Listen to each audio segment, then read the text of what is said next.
is to define the fate and future of our nation. Much is imbalance. Thus, the effect in our economy mostly profited a tiny elite, the elite of the elite, you might call them. As we move to fight the flaws in the economy, people who grow rich from them predictably will fight back through every means necessary. But we are ready. Our economy is going through a tough patch, and you are being hurt by it, I know. The cost of fuel has gone up. Food and other prices have followed it. Households and businesses struggling. Things seem anxious and uncertain. I understand the hardship you face. I wish there were other ways, but there is not. If there were, I would have taken that route, as I came here to help, not to hurt the people and the nation that I love so dearly. What I can offer in the immediate is to reduce the burden of current economic situations on all of us, most especially on businesses, the working class, and most vulnerable among us. Already, the federal government is working closely with states and local governments to implement interventions that will cushion the pains of our people. Economic this month, I signed 4 executive orders in keeping with my electoral promise to address unfriendly that are still. These executive orders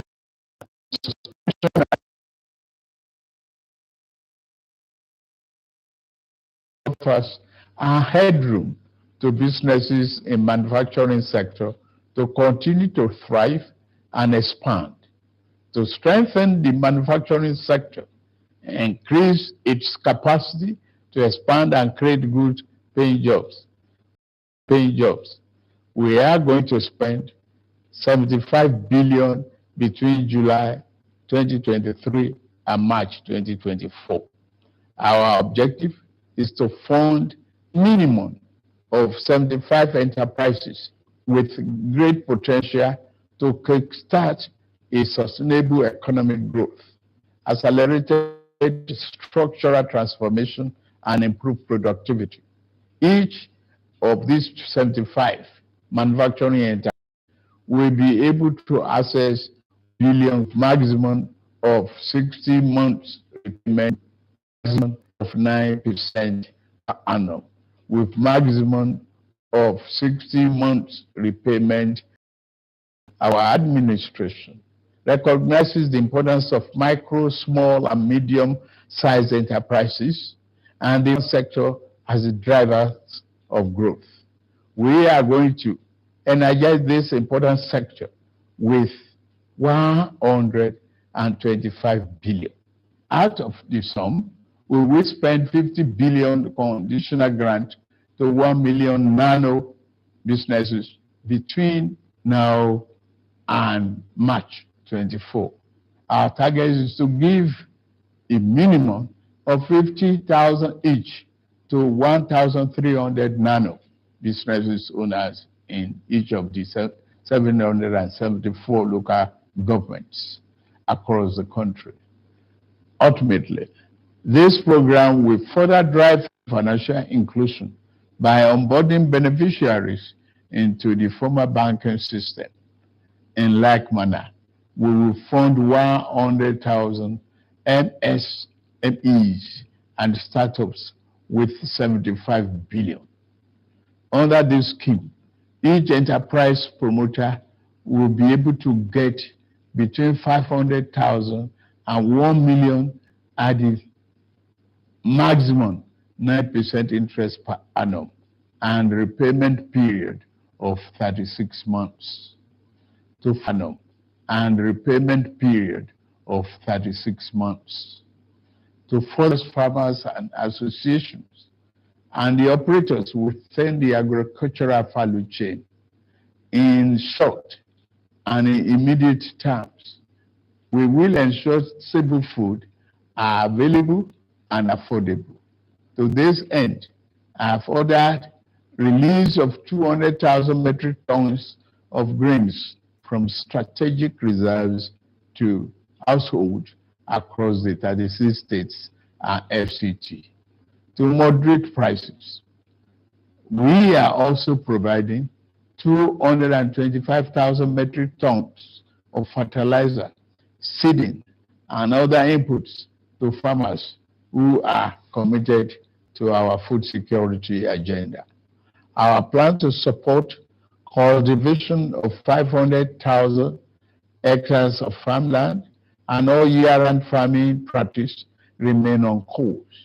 To be specific, 200 billion out of the 500 billion approved by the National Assembly will be disbursed as follows. Our administration will invest 50 billion each rice and maize. Each will also be a earmarked to cultivate 100,000 hectares of wheat and cassava. This expansive agricultural program will be implemented targeting small farm holders and leveraging large-scale private sector players in the agri-business with strong performance record. In this regard, the expertise of developed financial institutions, commercial banks, and microfinance banks will be tapped in to develop a viable and appropriate transaction structure for all stakeholders.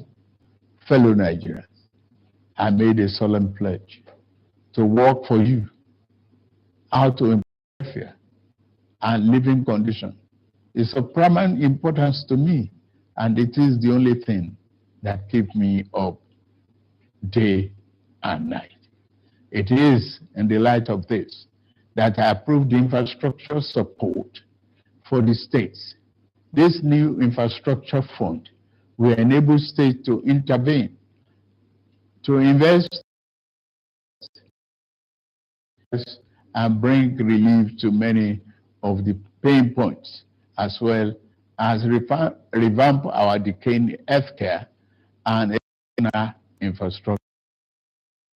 Also bring improvement to rural access routes to ease the evacuation of farm produce to markets. With the fund, our state will become more competitive and on a stronger financial footing to deliver economic prosperity to Nigerians. Part of our program is to roll out buses, state and local government for mass transit at a much more affordable rate. We have made provision to invest 100 billion between now and March 2024 to acquire minimum of 3,000 units of 20-seater CNG fuel buses. These buses will be shared to major transportation companies in the state using the intensity of travel per capita. Participating transport companies will be able to access credit under the facility at a maximum per annum 9% interest rate with 60 months repayment period.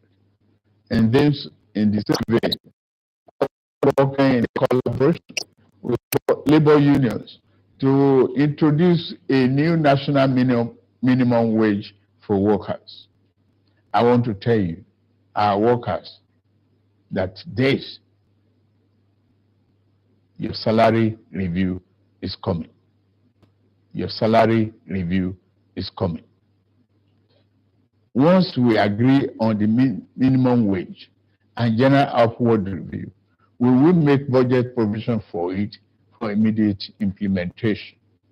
I want to use this opportunity to salute many private employers in the organized private sector who have already implemented general salary review for employees.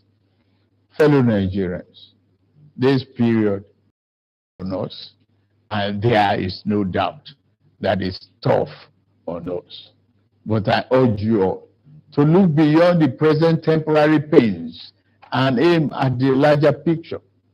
All our good and helpful plans are in the works. More importantly, I know that they will work. Sadly, there was an unavoidable lag between subsidy removal and these plans coming fully online. However, we are swiftly closing the time gap. I plead with you, please, we are swiftly closing the time gap. I plead with you, please have faith in our ability to deliver and in our concern for your well-being. We will get out of this turbulence, and due to the measures we have taken, Nigeria will be better equipped and able to take advantage of the future that awaits her. And in a little over 2 months, we have saved over 1 trillion naira that would have been squandered on the unproductive fuel subsidy, which only benefited smugglers and fraudsters. That money will now be used more directly and more beneficially for you and your families. For example, we shall fulfill our promise to make education more affordable to all and provide loans to higher education students who may need them. No Nigerian student will have to abandon higher education because of lack of money. Our commitment is to promote the greatest good for the greatest number of children because of lack of money. Our commitment is to promote the greatest good for the greatest number of our people. On principle, we shall never falter. We are also monitoring the effect of exchange rate and inflation on gasoline prices. If and when necessary, we will intervene. I assure you, my fellow countrymen and women, that we are exiting the darkness to enter a new and glorious dawn. Now, I must get back to work in order to make this vision come true. Thank you all for listening, and may God bless Federal Republic of Nigeria.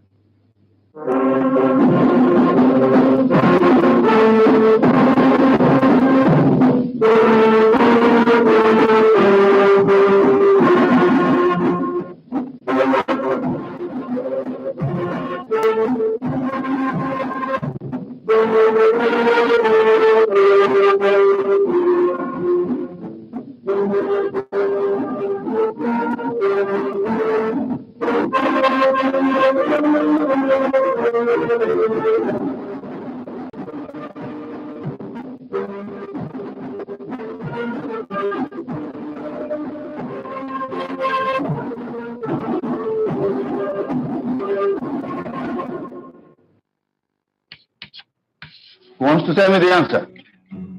Good. This way. I give my soul, you get my time and dedication.